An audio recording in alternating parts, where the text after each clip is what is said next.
सास का बहू पर अत्याचार। तानी जिंदा दिली की जीती जागती तस्वीर थी। उतनी ही सुंदर, दया तो मानो रोम रोम में भरा हो। शादी के बाद पति का परिवार कभी पराया ही नहीं लगा। ननंद को बहन जैसा मानना, देवर को भाई, सास ससुर तो मानो माता पिता से बढ़कर थे। लेकिन न जाने उन लोगों के मन में क्या था, जो इसके प्रत्येक काम में नुक्स निकालना आदत बन गया था।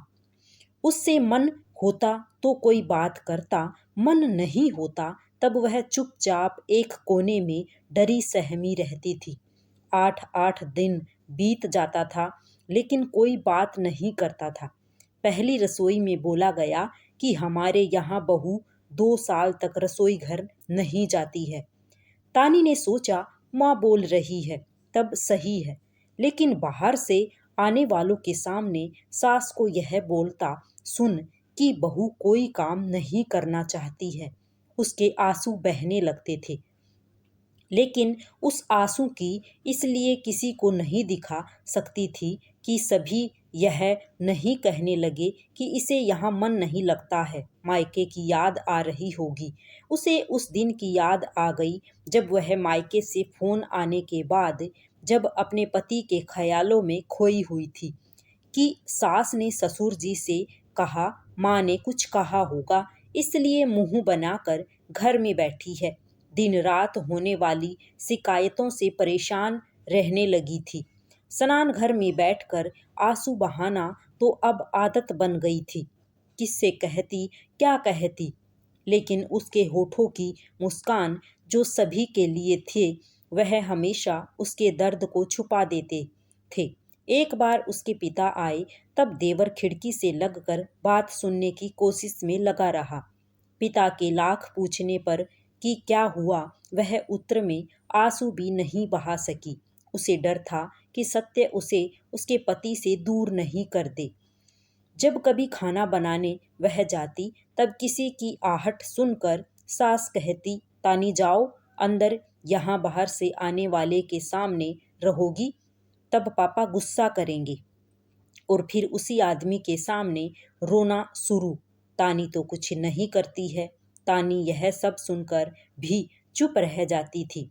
ननंद तो हमेशा कहती रहती थी कि आपके आने के बाद मुझे बहुत काम करना पड़ता है।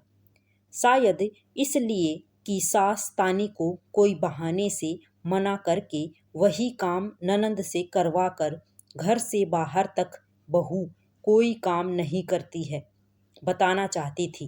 तानी जब भी काम करना चाहती तब कोई न कोई बहाना से बात करना बंद कर देती थी।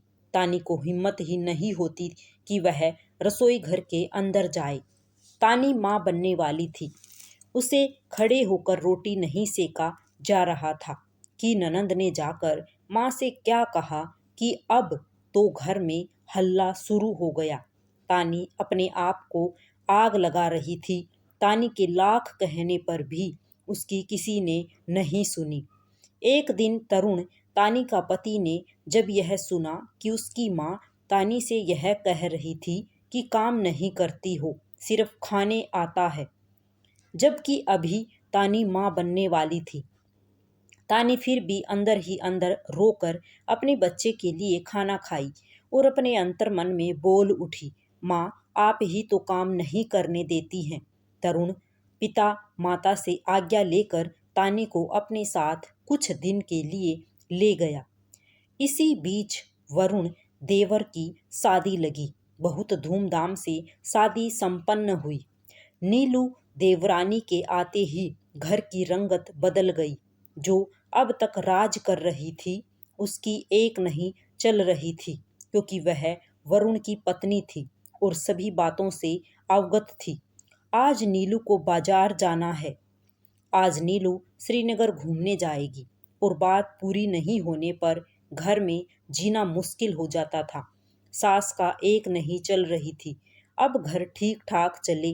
भरत ससुर चुपचाप वरुण और नीलू को पैसे देने लगे। लेकिन एक दिन नीलू ने अपनी आवाज की जोर से सास, ससुर और ननद को घर से निकाल दिया। इन लोगों को भटकने के सिवाय कुछ उपाय नहीं था। अब तरुण और तानी को याद करके रोने के अलावा कोई उपाय भी नहीं था। भरत सोचने लगे कि जब वे लोग पहली बार गए थे तब मैंने ही घर नहीं आने की बात कही थी और मेरे कारण वे दोनों दर दर की ठोकरें खाए और आज वही हाल हम लोगों का है। सच कहते हैं, इस जन्म के कर्म का फल इसी जन्म में भोगना पड़ता है। ओहो, नहीं जाने कहाँ होंगे मेरे राम तरुण और सीता तानी। हे भगवान, उन्हें खुश रखना। और सभी पश्चाताप की अग्नि में जल रहे थे। जैसी करनी वैसी भरनी, कर्म का फल एक दिन अवश्य भोगना पड़ता है। सास को अब समझ आया कि दुख क्या होता है और किसी को सताने का क्या फल मिलता है। राधे राधे सभी को जय श्री कृष्ण।